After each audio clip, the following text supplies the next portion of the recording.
Hello, family. Once again, I'm coming at you today with topic number 4, part 2, about strength of character in the context of the Black African struggle. We are dealing with political, social, economic oppression, and we have a history on the continent as being colonized and a history in the diaspora of being enslaved. Having strength of character in that context, not ever being on an equal footing like other races and nationalities, but starting off at a disadvantage and letting God take us through these things where we're overcomers. Now, part 1, we kind of also touched on, like Muhammad Ali, I thought was a good, strong man back in his days. He showed a lot of good courage and a lot of integrity, belief, and being able to love his own, marry his own women, not running to other races for love. Rather, these are things that when you see people able to hold it down like that, when you could go so many other directions, that's a strong person. That's a very strong person. To go and be educated in the Western institutions of higher learning and still hold and be African and still have a mind that thinks like an African, but that not allow it to be usurped or taken and invaded by European ideology to the point where it becomes your conscience and the way you see the world. Because if you adapt a foreign or an alien culture and that spirit is in you, you end up seeing your own people in the way that they see you, because they wouldn't do what they do historically to you and today if they believed that you were like them. They wouldn't do those things. Now, I heard one preacher, dynamic preacher that was out of California, say that he felt that the causes of race discrimination was basically because we were looked at as being inferior to other races, and that we had no contributions to society, and we're just running through the jungles of Africa aimlessly, worshiping all kinds of gods and just anything negative. He said that they feel like we're inferior, but they need to be educated. Well, I have to say some of that is a big part of it, but I think another part of that is why we're being attacked. Just another part, not this is not the total truth, but this is just something I wanted to add to it, is because a lot of times they feel, the European feels like we multiply too fast, we multiply too frequently.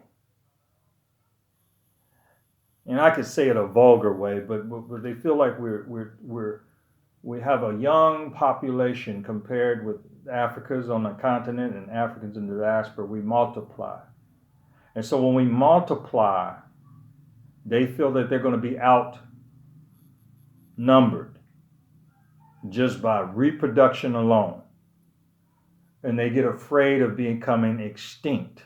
I think that's one of the biggest things. You can talk about inferiority all you want, but this is a real serious one, because if they feel like they're becoming extinct, then they get an agenda to deal. Now, if you go back to the story that I just talked about in the first chapter of Exodus, and going into the second chapters when I was talking about Moses in part 1,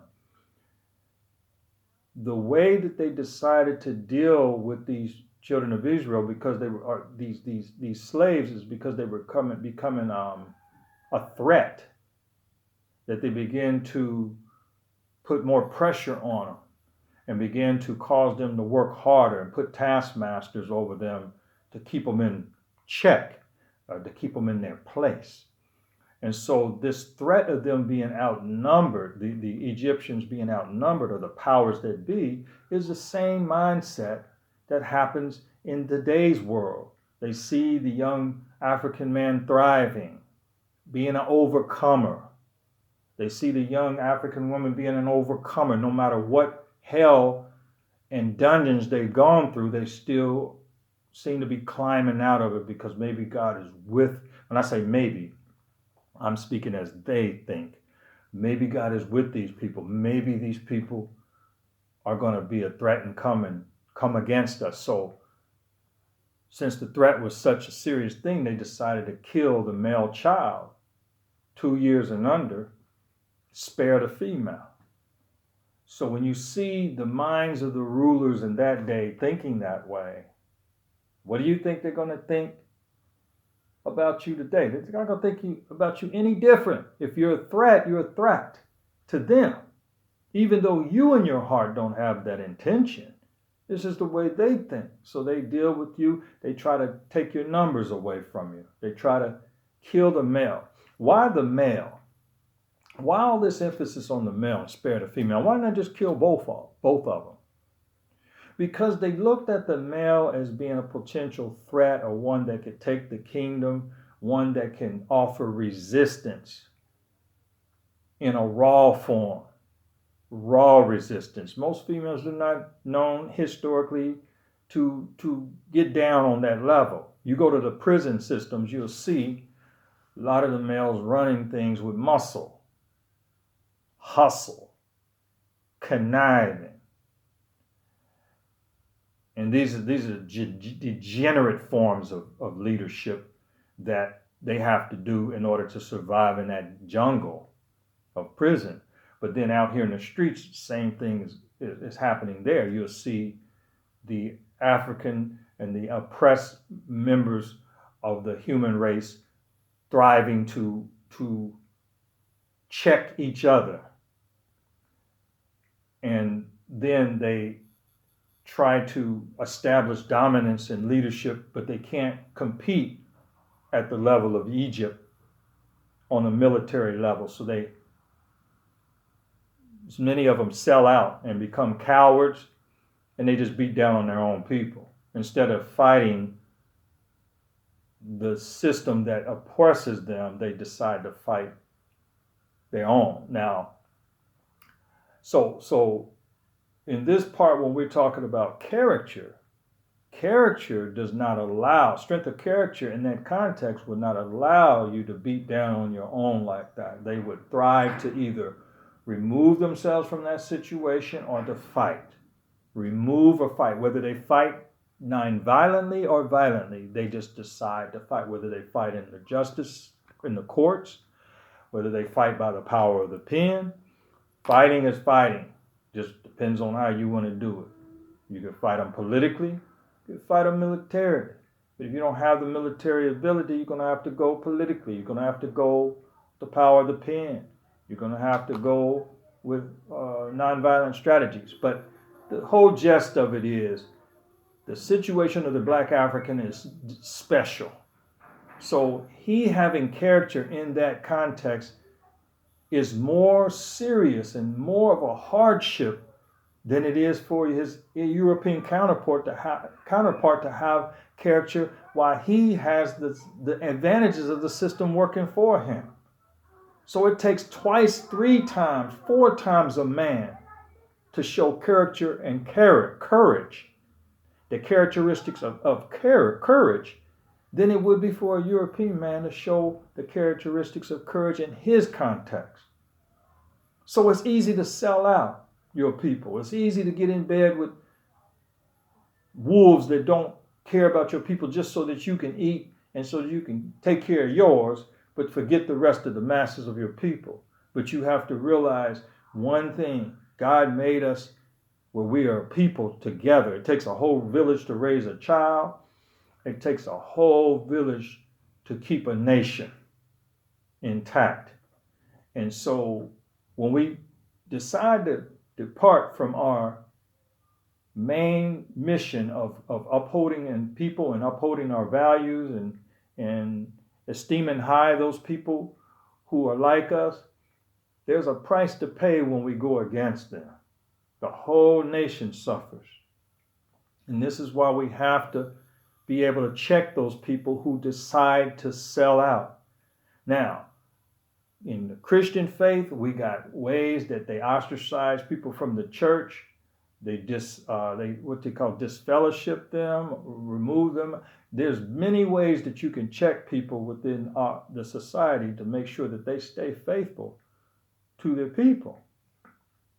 And they have, even in the continent of Africa, they have what is called military and community tribunals for traitors.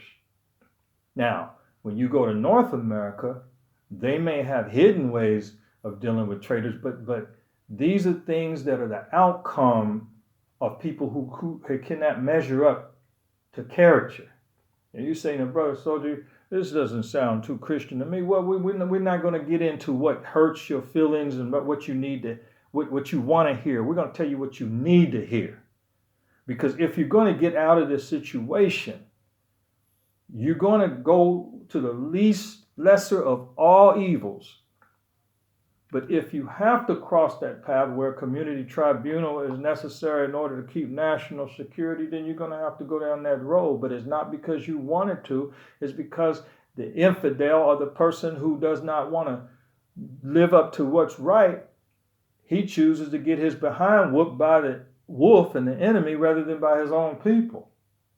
So he chooses them over you. I've had people in the U.S. that will trade you out in a minute for nothing. They would be put in the seems like the enemies would see that they were sucking up to them, and they would put those people over you just to oppress you. And they look like you and me. They look like us. And so these type of people, we have to mark them and realize that they are not good. Now, if we we can sway them to have character and to be right, then we want a brother. But if we can't, you have to go to the next steps to try to correct this brother and correct this sister, because these things cannot go on. Even as Christian men and women and Muslim or whatever you believe, you have to make people accountable for their race. And if you get in a leadership position where you're powerful and somebody has to move in there and remove you, then that's what you had coming, because you didn't keep the best interests of your people first. Strength of character is tied into all of this. When I read the stories and the other topics about the Edomites and how they went against their brother Jacob, how they just sided with the enemy, that was not love. That was what you call hate and cowardice. And we do not need cowards in a time like this. We need people of strength of character. If we stand for God, God said that no man that putteth his hand to a plow looking back is fit for the kingdom. Or that if you need to take up your cross and follow him. He's saying you got to put your time in. You got to put your work in and be accounted. Now, you begin to learn courage and strength of character little by little. It's a stair-step process. You will have different tests and things that come your way, but how do you pass those tests? So let me say one thing, and my time is almost out. But if you have a little child that's trying to teach them strength of character, just look at yourself like the person that's in their corner and they're in a boxing ring. And when they go out to box, they're fighting the fight that they have to fight. But when they come back to the corner, they get the advice from you as the parent. They get the advice from you as the pastor. They get the advice, but they go out and they fight the fight. They represent you, but they have to be the ones ultimately that go out to fight. Before they can get of age where they can fight, we have to fight for them. But once we give them what they need, I say right at about third grade is when you can instill the most values in those children, because they're open at that age. And about fourth grade is when they're going to really be fighting. Third grade, they're going to be fighting too, but up until that time, they're going to be basically protected holistically by the parent. But the parent still has to be with them all the way up through their teens. But I'm saying where they begin to start battling and then they start getting confidence from you and you encouraging them. So we're going to talk a lot more in the future about strength of character. I may go to a part 3, but right now my time is winding down. So if you like this, hit the thumbs up. I let it kind of flow. And so I think that we're going to move to greater examples of this kind of strength of character, but this is what's needed. Remember, man, know thyself, as Imhotep say. Self-knowledge, self-love is our only way out. Peace.